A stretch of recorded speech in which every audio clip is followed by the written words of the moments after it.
بسم الله الحمد لله والصلاة والسلام على رسول الله ما بعد شكرا waan dhowahay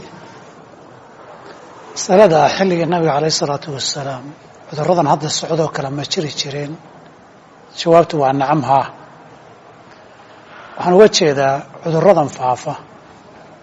dhinacna dilaaga ah oo hal maray dad badan u leedaan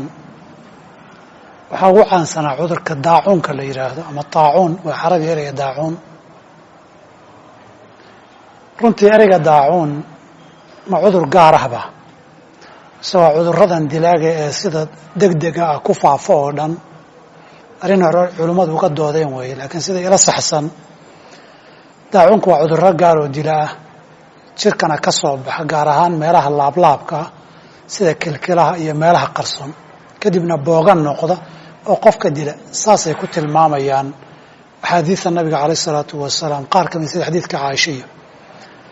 daacuunkaas wuxuu tilmaan u ahaa ama astaan u ahaa cudurrada dhammaan faafa ee sida fudud ku faafa iyo degdega dadkana aada u laaya cudurrada waa jiri jireen cudurrada sidaasaa nabigu alay slam dardaaran iyo talow ka bixiyey oo muhimaddeedu ay ahayd haddii uu meel ku dhaco meesha uu ka dilaacay inaan la tegin haddii meel aad joogta uu ku dhacana inaan laga cararin taladaasi tala nabigu bixiyey bay alayh isalaatu wasalaam waana xadiidka cabdiraxmaan ibni cawf wuxuuna ku soo shaacbay xadiidku xilligii cumar radi allahu canhu baa daacuun ka dilaacay qaybo waddamada muslimka ka mid a dhulkii shaam la dhihi jiray oo isku ahaa lubnaan falastiin qaybo urdun ka mida ilaa syriya cumarna waxay ku soo beegantay wakhtiguu booqasho ku tegayey oo wafdi ballaaran uu watay oo saxaabadii ka mida marka arrintii loo sheegay buu shir qabto oo muhaajiriintuu shiriyey si gaara ka tala bixiyuu yidhi way ku kala jabeen aan soconno iyo aan ka noqonno iga baxa buu yidhi ansaar buu u yeedhay wuxuu yidhi tala bixiya sidii bay u kala jabeen kadib iga baxa buu yidhi odayaal waayee lahaa oo reer quraysheed buu isugu yeedhay war naga celi bay dheheen dadka ha ku baabi'inin meesha go-aankii buu qaatay nin saxaabadaa ku yidhi war qadarka ilahay baad ka cararaysaa wuxuu yidhi qof aan adi ahayn hadduu dhihi lahaa hadalkaas tallaabaan ka qaadi lahaa laakiin sax qadar baan ka cararaynaa qadar baanan u cararaynaa wuxuu yidhi xoolahaaga haddii laba qaybood meel abaar iyo meel barwaaqada aad daajiso qadar ilahay kumaadan daajin haddaad meesha abaartaa daajisana qadar ilahay baa ku daajisay kee daajin lahayd laakiin kan barwaaqadaad la raadin lahayd marka waxaa markaas soo gaadhay cabdiraxmaan ibni cawf oo maqnaa wuxuu yidhi waranaa cilmi idiin haya nabigaa dardaarmay meel hadduu ka dhaca ha tegina buu yidhi meelaad joogtaan hadduu ku dhacaana ha ka tegina taasi waxay aadaabta aasaaskee loola dhaqmi jiray ee nabigu ka dardaarmay oo masalada hadda karantiinka ama karantiilka loo bixiyey waay meeshuu ku dhaco inaan laga bixin meeshuu ku dhacana aan la tegin si loo yareeyo faafitaanka mar kale nabigu cudurrada faafa o dhan buu ka dardaarmay oo hadda kan uu soo gelayo hadda jira wuxuu yidhi inta caafimaadsan inta jiran yaan lagu darin wuxuu yidhi laa yuraddu mumridun calaa musix xoolo jiran yaan lagu darin xoolo caafimaad qaba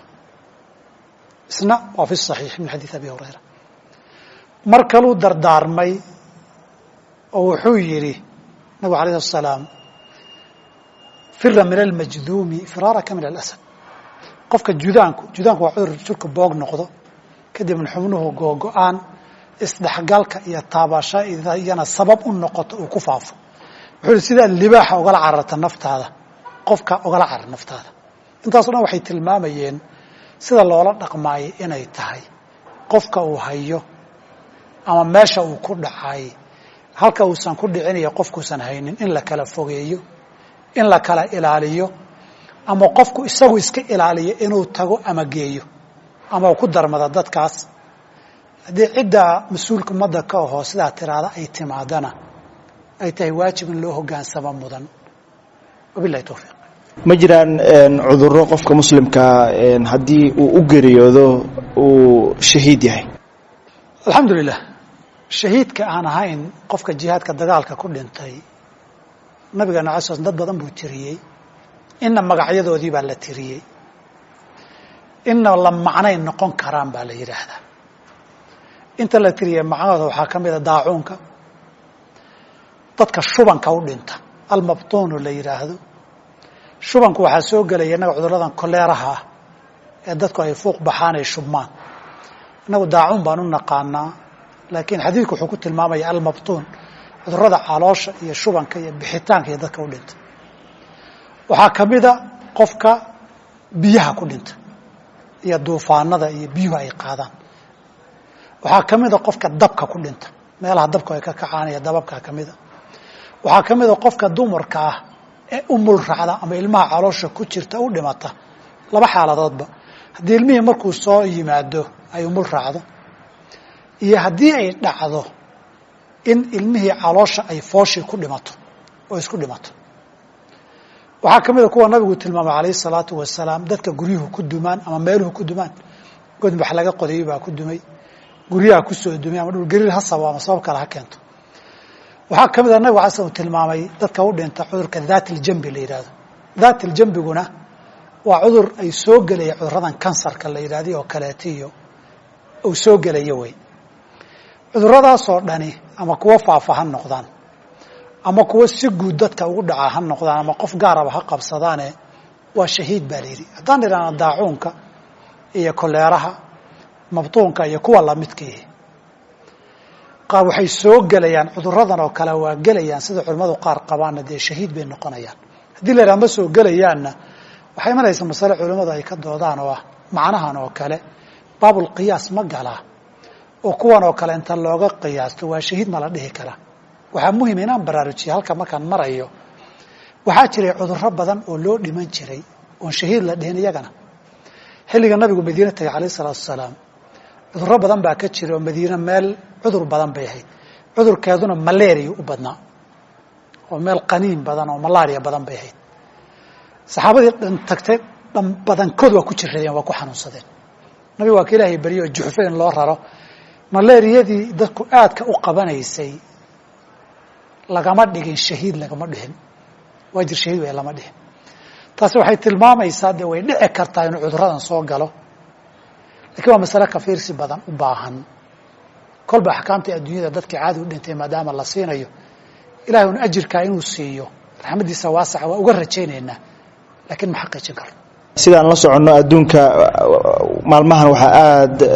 u walwalgelinaya xanuunka coronavirus. dad badan oo muslimiina oo soomaali ay ku jiraan ayaa ka mida dadka u geeriyooday amaba u geeriyoonaya. qofka muslimka ah ee u geeriyooda caabuqa coronavirus sidee ayaa loo dhaqi karaa midkiisa, sidee ayaana loo aasi karaa? alxamdulilah, qofku markuu geeriyoodo muslimka ah 4 buu xaq u yeeshaa in loo sameeyo. isaga dabcan waa geeriyoodo waajib ma saara. 4 baa lagu leeyahay dadkii ka dambeeyo waajiba. midka koobaad waa in la dhaqaa, waa in la kanfaa, waa in lagu tukadaa, waa in la aasaa. intaa waajibkaa si guud hadba intii la kari karaa laga samaynaya. marka waxaa laga yaabaa inteedii su-aashan ay u baahan tahay inaan mid mid u kormarno. marka koowaad aan ka bilowno dhaqitaanka u horeeya. dhaqitaanku waa waajib haddaan wax diida jirin oo ama sharci ah ama xisi ah. hadday dhacdo qofkii wax hor istaagaya in la dhaqa inuu yimaado oo xagga sharciga ah, oo diinta islaamku xaaladan in la dhaqa ay diido. waxay yidhahdaan tusaale, qof dumaraa dhimatay, wax dumarana ma joogaan, wax ragoo qoyskeedii iyo ninkeediina ma joogaan, rag ajaanibaa wada jooga, maxaa la samaynayaa? qofku dumarka nin ajnabiya inuu dhaqa lama ogola. 3 kee la samayn,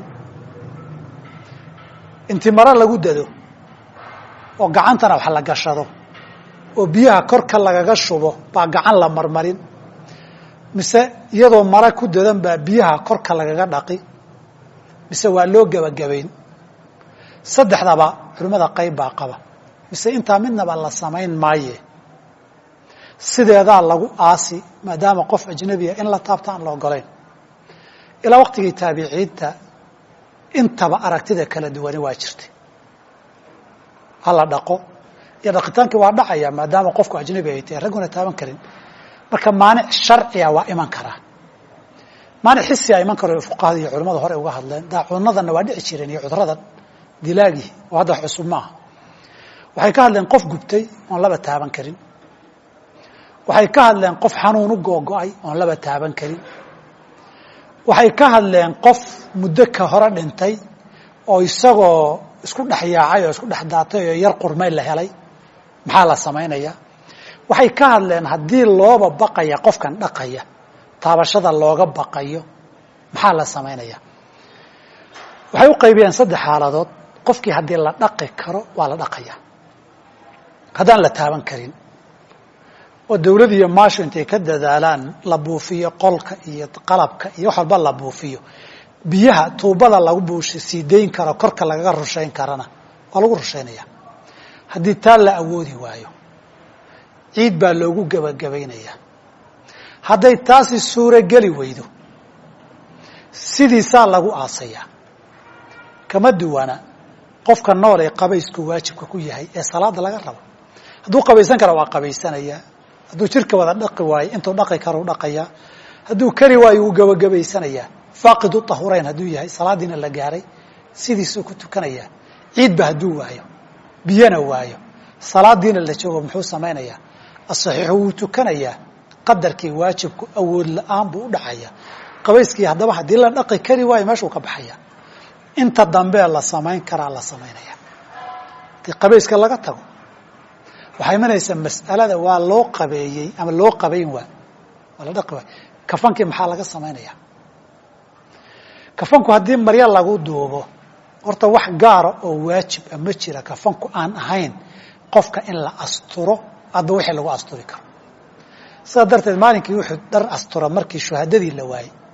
qaarkood caws baa la soo guray oo intii dharku gaaray maanay sida Muscab ibn Umayr oo kaleetiyo caws baa lagu daday intii kale. macnaheedu waxaa la waayeyba wax lagu dada. hadday saas oo kaleeta dhacdo in la waayo, muhiimaddu waxay tilmaantay qisadaasi maydku in la asturo oo la duubaa muhiim ah. haddii dharkii caddaad ee 3 maraya loo helayo ama la samayn karaayo waa sunna, waajib maaha. wax kastoo lagu duubo oo lagu dado kafan sharci uu noqonaya. cawradiisa in la asturo unbaa muhiima. intaa waajibkaa waa in la sameeyaa, ama dawladii ha samayso ama dadku ha sameeyaan, hadba ciddii mas-uuliyaddaa u istaagi karta. intaasina waa waxa kafankiisa ku aadan. ama plastic ha lagu dado, waxaa wanaagsan waxa lagu dadayaa wax cawradiisa asturaya inuu noqdo, baa booskii buuxinaya oo gelaya. masalada kafankana markay dhammaato salaadii baa imanaysa, see lagu tukanayaa baa imanaysa. qofkii haddii lagu tukan karo, jamaacada ugu badan baa fiican inay ku tukato. way dadka tukanayaay waxay ilaahay uga ergeynayaan ay u ducaynayaan qofkan uu dambi dhaafo jannadiisii geey. inta la badin karaa wanaagsan. haddii dadkaan laba badin karin, ama duruuf caafimaad diido, ama dawladii diido, ama dadkuba yar yihiin, intii suuragal ah baa ku tukanaysa. haddii arrintaas suurageli weydo oo dadka loo diido, waxaa bannaan marka la duugo kadib in qabrigiisa lagu tukado korkiisa. nabig alay slam gabadh masaajidka xaaqi jirtay baa dhimatay habeennimo.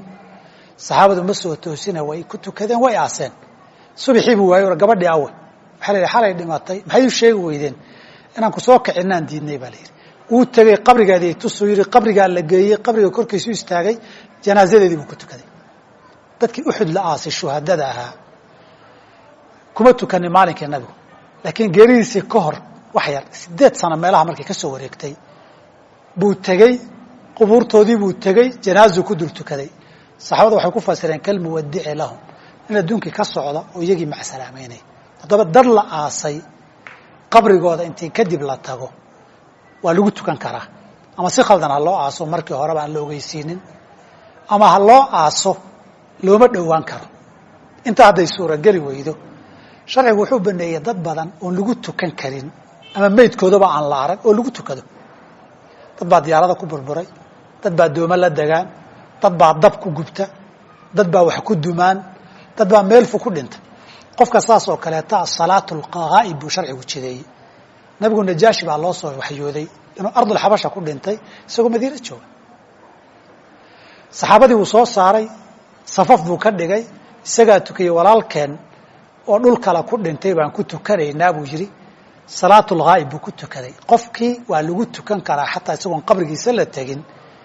waddamo kalena la joogo intaana waxaan filayaa qadarka salaada kaga filan inay tahay maydka in la guba diintu maxay ka qabtaa alxamdulilah masalada aasku waa masxaqa afraad ee qofku uu leeyahay ee ugu dambeeya sharcigu wuxuu faray dadka maydka in la aaso in la aasana waajib waxay ku tahay dadka nool maydku wuxuu leeyahay xurmadda sida markii uu noolaa uu lahaa buu leeyahay nabigana waxaa ka sugan sl inuu yidhi kasru cadmi اlmayiti ka kasrihi xayan qofka nool laftiisa in la jebiyaay waxay la mid tahay isagoo nool naftiisa la jebiyo saas darteed qofku marka uu dhinto maydkiisu wuxuu xurmo iyo xaq iyo qadarin u mudan yahay sida markii uu noolaa bini aadamku ma aha sida aalad wax soo saaroo marka laga dhammaysta la tuuro qashin lagu tuuro ama la gubo maaha xataa kuwan gaalada ah nabiga sal maalintii uxud dagaalku waa la isku dagaalay waana la laayay sax laakiin banaanka ugama tegin haadda iyo xayawaanku inay cunaan meel god ah wuu ku ururiyey haddaba maydkii hadday timaado inuu farabato oo aaskii la aasi waaye farabadni xabaal wadareed baa loo samayn karaa hadba inta la awoodo uxud markii saxaabada badan la laayay 70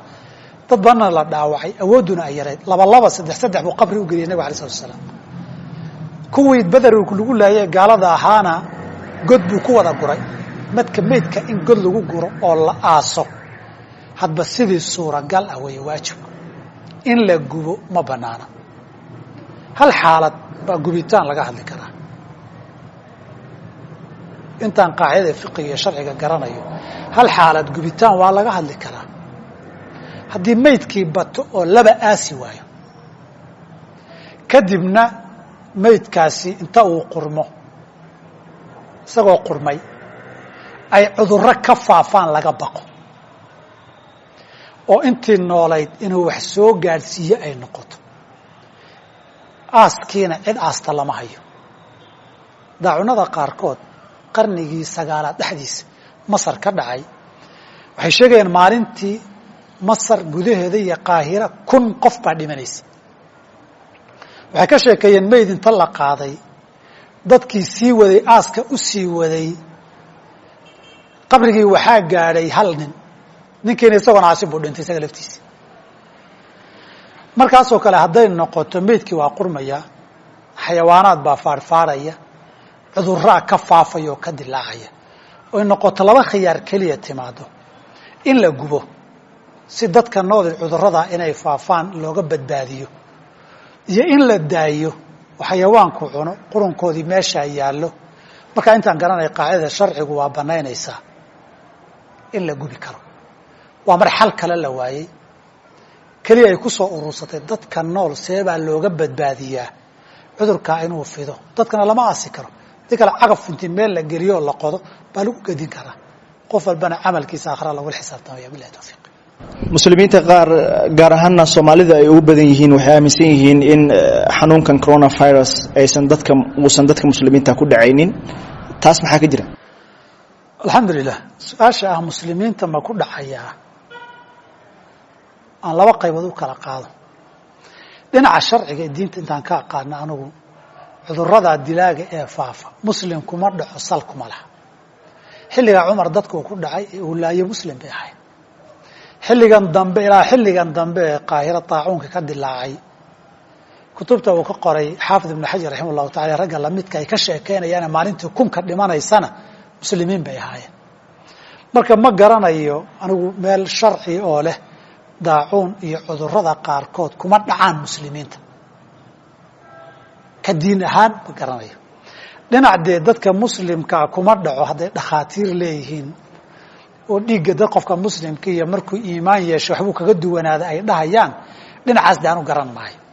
laakiin diin ahaan cudurradan dilaaga dadka way ku wada dhaxaan waa laga yaabaa sababta keentay dembi inuu noqdo laakiin xataa dembi hadduu ku yimaado ciqaab ku timaado qofkii dembiga galay kuma ekaato wataquu fitnatan laa tusiibanna aladiina dalamuu minhum khaas fitnadu markay timaado qofkii sababay dembiga aakharee gaar ku noqotaay saamaynta dunida gaar kuma noqoto saas darteed waxaa nabigu la hadlaya cudurrada aadina ka bixina iska ilaaliya ka carara leeyahay gaal ma aha oo muslimiin marka cudurkani intaan garanaya gaal iyo muslimba waa ku dhacaya intaan aragnayna hadda labadaba iyagoo u dhintay aragne muslimiintu inay banaanka u fariistaan oo iyagu isaga dhigaan asbaabtii la yimaadaan lagaga badbaadi lahaa baa laga doonaya inaan banaanka isugu dhin cudurka qofka u geeriyooday covid-19 ee uu fayrasku ku dhacay sidee ayay dadka meydkiisa dhaqaya isaga ilaalin karaan jeermiska ama infectionka alxamdulilah masalada dhaqitaankiisu dadka say isaga ilaalin karaan waxaan umayna masalada masale culummo ay ka jawaabaan ma ahane waa masale fasalu ahla dikri dadka sida la ysaga ilaaliyaay oo masaa'il caafimaad wey taas waxaan dhihi lahaa dadku inay raacaan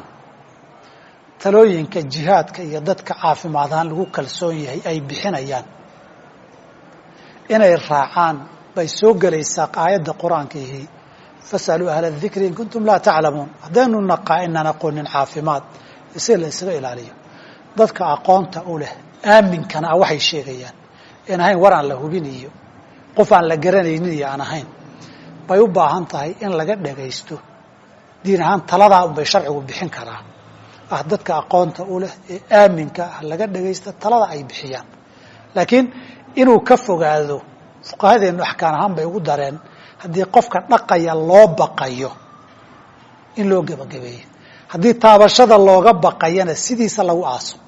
gabagabadii maxaad ugu baaqaysaa bulshada soomaalida ee ku dhagaysanaysa ama ku daawanaysa alxamdulilah bulshada somalida waxaan ugu baaqi lahaa marka koobaad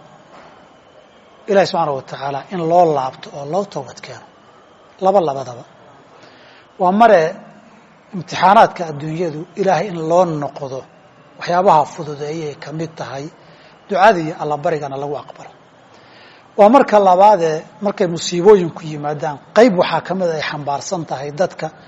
in geerida iyo dhimashada la xasuusiyo oo hadday taadiiba noqoto ay jaanis noqoto aada towbad keenta inta aanad taadii imanin qodobka labaadan kula dardaarmi lahaa waxaa weeye in ilaahay la magan galo oo la ducaysto oo la baryo waxyaabo badan oo qadaraa oo qornaa oo soo socday waxyaabaha ilaahay ku qaada waxaa ka mida ee lagu celiyo ducada iyo alla bariga nabigeena inay ka sugantah ala slam yidhi qadarka iyo qadaha waxaa celiya oo keliya ducada laa yaruddu lqadaa ila alducaa waxa ilaahay kuu qora inuu kugu dhaco duco laga aqbalay baa celisa saa darteed ducada iyo alla bariga inay ku dadaalaan ilahayna waxba wax kasta kuma aho kun fa yakuunu waa qodobka saddexaad aan kula dardaarmi lahaa inay wixii asbaaba qaataan way oo ah in asbaabta iyo dadaal ay sameeyaan